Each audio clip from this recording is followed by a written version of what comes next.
Est-ce que des mots, juste des mots, peuvent vraiment faire tomber un régime tout entier? Eh bien, pour Nelson Mandela, c'était son arme la plus puissante. C'est fascinant, non? Aujourd'hui, on va plonger dans ses discours pour comprendre comment ils n'ont pas seulement libéré une nation, mais l'ont complètement réinventée. Voilà, c'est vraiment la question au cœur de tout ça. On ne parle pas juste de politique, ou de force militaire, non, non. On parle du pouvoir incroyable des mots, leur capacité à inspirer, à rassembler les gens, et au final à faire s'écrouler un système qui a été construit sur la division.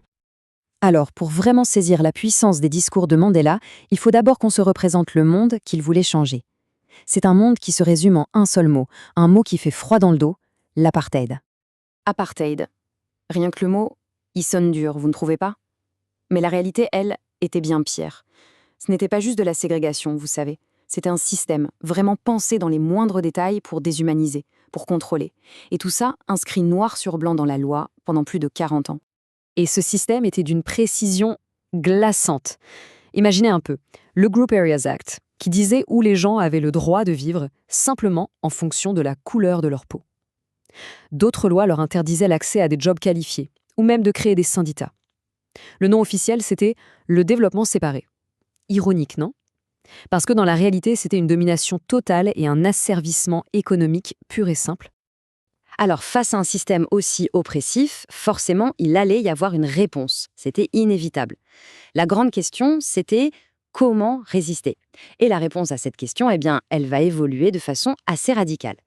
Au tout début, l'ANC, qui était le grand mouvement de libération, a misé sur la non-violence. Ils se sont inspirés de figures comme Gandhi, en se disant que la pression morale, vous savez, les manifs, les boycotts, la désobéissance civile, finirait par faire plier le régime. Mais la réponse du régime, ça a été la force brute.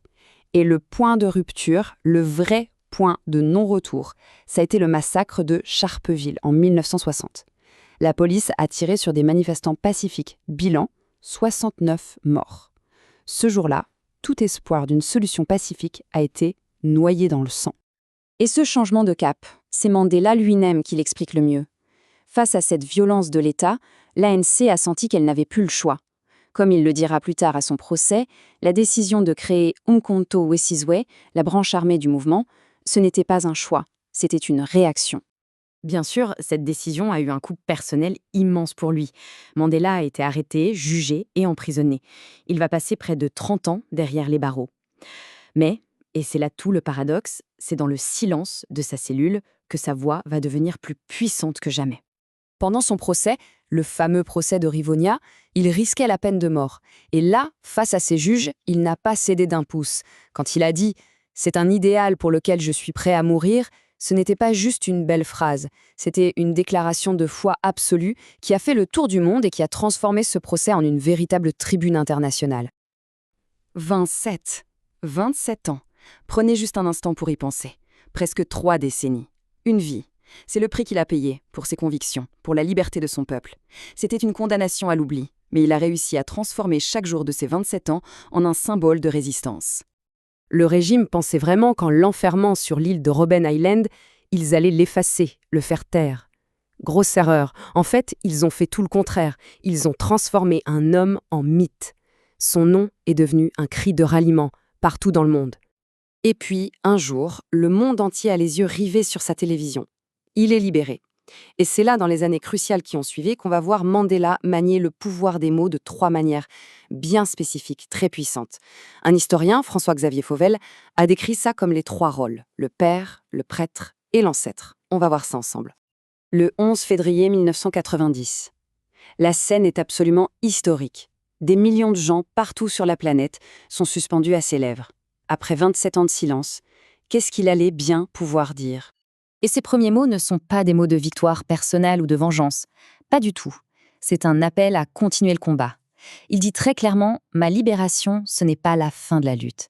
C'est juste le début d'un nouveau chapitre. Le plus dur reste à faire. » Et c'est là qu'il endosse ce premier rôle, celui du père. Vous voyez, le père qui a été longtemps absent et qui revient pour rassurer sa grande famille, la nation tout entière, et lui dire « Le chemin va être dur, mais on va y arriver ensemble. » Sauf que ce chemin s'est avéré extrêmement dangereux.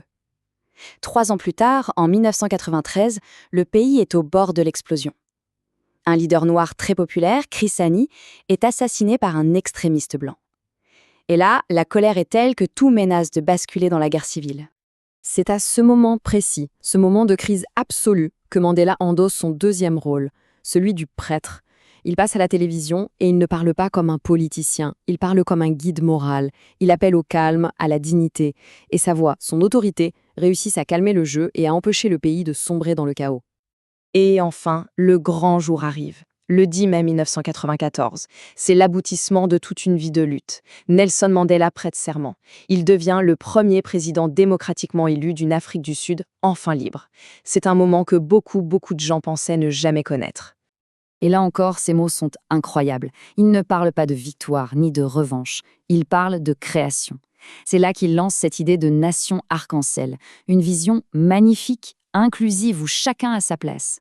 L'idée, ce n'est pas d'oublier le passé, mais de construire un avenir commun. À cet instant précis, il devient le troisième personnage, l'ancêtre. Il n'est plus seulement un homme politique, il devient une figure fondatrice, presque une légende vivante.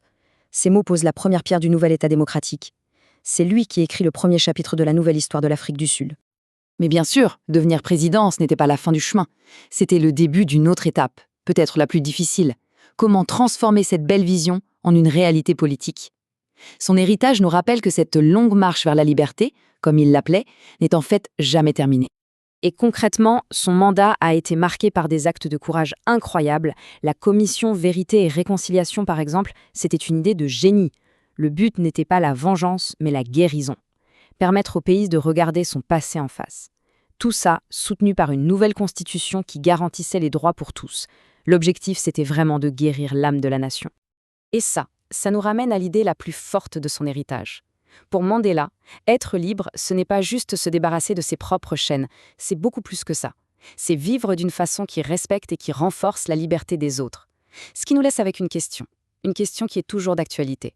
Cette longue marche vers une liberté qui serait vraiment partagée par tous, est-ce qu'elle se termine un jour ?